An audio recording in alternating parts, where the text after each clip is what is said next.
Okay, let's see what's going on. VoicePrint. Hello, hello. So you've come to join me in the studio. Welcome. Yeah, what's going on here? Well, there's two studios here. You can probably peep through that window over there and see the other one, but Oh yeah. we can record two shows at the same time. This isn't live, so we give readers a nice hour and a half to do their half-hour show. So a reader would come in, and I would take them through the step-by-step process of how to do this. We're gentle. But they would put on their headphones, because you got to be a pro, and adjust their microphone.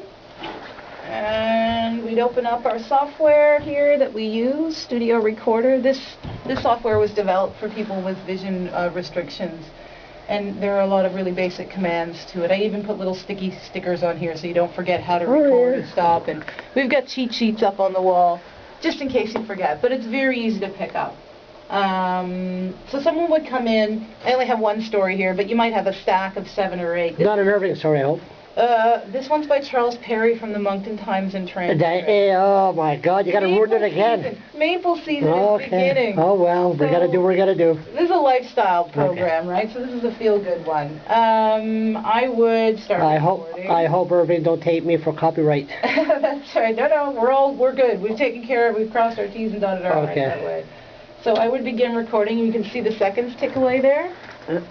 That means we're recording, and I would begin. And you'll notice a little blurb here.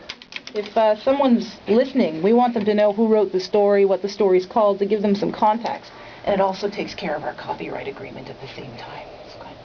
So I would say something like, here's a story called Maple Season Begins, from the Monday, March 9th edition of the Moncton Times and Transcript. Irving paper. It's written by Charles Perry. What has become a late winter and early spring staple in New Brunswick, the production and sale of maple sugar products, is already revving up. Perhaps the most important factor in the maple sugar industry, the one which producers cannot plan for, is the weather. So, heading into the weekend, they were keeping a close eye on temperatures to see when they could start tapping the maple trees. And I would press stop. So there's my voice as a wave. And if you want to play back, Charles Perry. What has become a late winter and early spring staple. So readers can stop if they make a mistake, or if they want to redo a sentence, they can do that. They really learn how to figure out what this is. This is a map of their voice.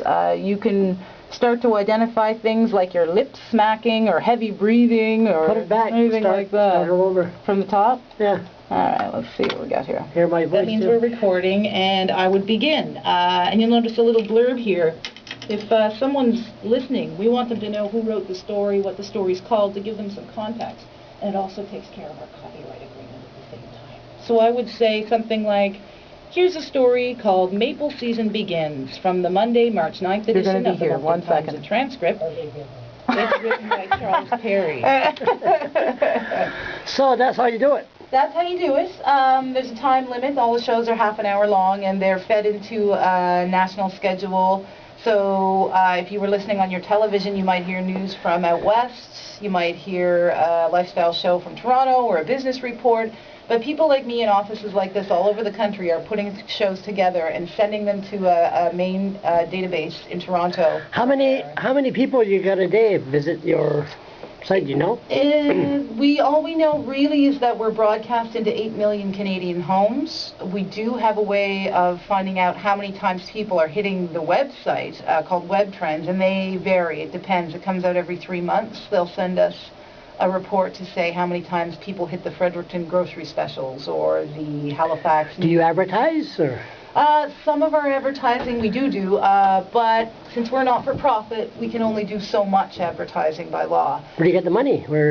Well, the great thing about the service is we're actually mandated as an essential national service by the CRTC, which means by law the cable providers must make a space for us to be available, because media access is basically a human right. Everyone should have access to a paper, whether they can physically read it with their eyes or not. Okay, that's true. And so what the bulk of our funding required comes from a pass-through fee, which is basically getting that channel available for us to be broadcast. And so your major cable companies pay for that. They have to, by law. It adds up to a few cents on your bill or someone else's bill, but the bulk of it is that. And of course, like I mentioned earlier, our volunteers, our talent, you know, they're giving their free time and baked goods on occasion to come in and do that. So really, we'd be nowhere without them. Listen, Wow. very interesting.